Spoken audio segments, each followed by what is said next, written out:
जो अब तक आप दबी जुबान में कहते थे, अपने घर में कहते थे, वो अब मद्रास हाई कोर्ट कह रहा है। मद्रास हाई कोर्ट ने चुनाव आयोग को फटकार लगाई है। उन्होंने कहा है कि दूसरी लहर के लिए कोई और जिम्मेदार नहीं है, बल्कि चुनाव आयोग जिम्मेदार है। चुनाव आयोग की दूसरी लहर के लिए अकेले चुनाव आयोग जिम्मेदार है, ये मद्रास हाई कोर्ट ने कहा है। उनका कहना है कि अधिकारियों पर संभवतः हत्या का मुकदमा चलना चाहिए। कोरोना के दौरान चुनाव आयोग ने चुनावी रैलियों की इजाजत दी और साथ ही चुनाव के दौरान कोविड प्रोटोकॉल पालन न कराने में भी नाकाम रहे हैं चुनाव आयोग। मतगणना के दिन का कोविड प्रोटोकॉल का ब्लूप्रिंट दें, यह भी मद्रास हाईकोर्ट ने पूछा है।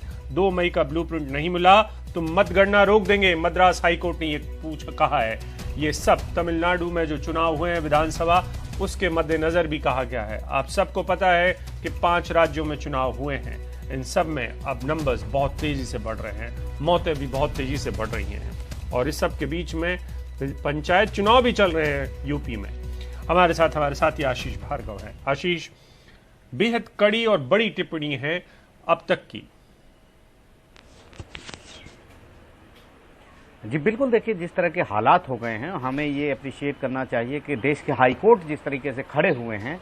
और पहले आपने देखा होगा किस तरीके से कलकत्ता हाई कोर्ट ने इलेक्शन कमीशन को काफ़ी झाड़ लगाई, फटकार लगाई और कहा कि कोरोना के ऐसा इतने केस बढ़ रहे हैं और आप वहां पर रैलियां करा रहे हैं, किसी तरह की कोई सुरक्षा का इंतजाम, कोई प्रोटोकॉल का पालन वहां पर नहीं हो रहा है। इसके बाद रैलियां रद्द की गई, कदम उठाया गया इलेक्शन कमीशन की तरफ से। लेकिन यहाँ पर तमिलनाडु में इलेक्शन हो चुके हैं, लेकिन उसके बावजूद अभी काउंटिंग होनी है 2 मई को और जो 30 अप्रैल तक एक रिपोर्ट सौंपनी है यहाँ पर इलेक्शन कमीशन को कि काउंटिंग के दौरान किस तरह की व्यवस्था कोरोना को देखते हुए प्रोटोकॉल के लिए डिस्टेंस, सोशल डिस्टेंसिंग के लिए मास्क सब लोग लगाएं, तमाम इंतजाम हो, कहीं पर भीड़ ना हो, गैदरिंग ना हो, इसके लिए क्या इंतजाम किए 30 अप्रैल तक वो दाखिल करेंगे हाई कोर्ट में। तो मद्रास हाई कोर्ट ने काफ़ी सख्त रुख अपनाया और कहा है कि पूरा की पूरी जो स्थिति हुई है उसके लिए कोई एक अकेला कोई जिम्मेदार है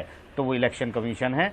और इलेक्शन कमीशन को धमकी भी दे डाली कि वो अगर यही हालात रहे तो काउंटिंग जो है उस पर रोक लगा देंगे। तो बहुत मुश्किलों में इलेक्शन कमीशन यहाँ पर है और अब उसे संतुष्ट करना पड़ेगा हाई कोर्ट को। जी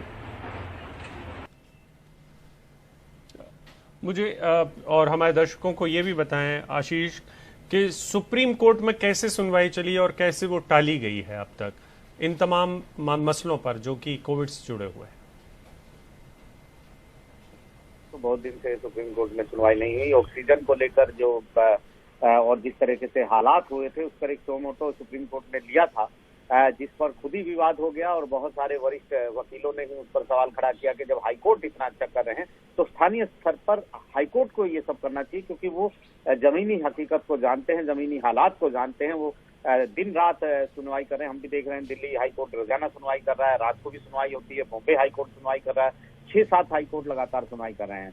तो उस पर नोटिस हुआ था इस पर, लेकिन उस पर विवाद हो गया और उसके बाद हरीश साल्वे जिनको अमिकस क्यूरी बनाया गया था उन्होंने रिफ्यूज कर लिया कि वो इसमें हिस्सा नहीं लेंगे। उसके बाद चीफ जस्टिस बोबड़े रिटायर हो गए और मंगलवार यानी कल के दिन एक सुनवाई को निश्चित किया गया है और केंद्र सरकार ने टाइम मांगा था कि वो जवाब दाखिल करेगी।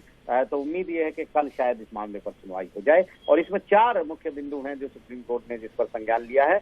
उसमें एक है ऑक्सीजन की जो सप्लाई है वो किस तरह से समुचित हो पूरे देश में, हर राज्य में।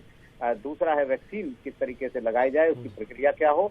तो जो दो चीजें हैं वो भी काफी अहम इस मोड़ पर आ जाती हैं, क्योंकि जिस तरीके से हालात हुए हैं राज्यों में ऑक्सीजन को लेकर, जिस तरीके से बातें हुई हैं, दिल्ली लगातार दिल्ली के अस्पतालों में ऑक्सीजन के SOS आ रहे हैं। तो ऐसे मामले में सुप्रीम कोर्ट का दखल कितना काम करेगा, या जो दिल्ली हाईकोर्ट लगातार सुनवाई कर रहा है। हालांकि हाईकोर्ट कह रहा है कि वो इंडिविजुअल अस्पताल के लिए मदद नहीं कर सकता कि अभी 1 घंटे में उसकी ऑक्सीजन खत्म हो जाएगी, लेकिन वो चाहता है कि सरकारें, जिसमें केंद्र सरकार और दिल्ली सरकार है, दोनों मिलकर बैठ करके काम करें और दिल्ली के लोगों को निजात दिलाएं।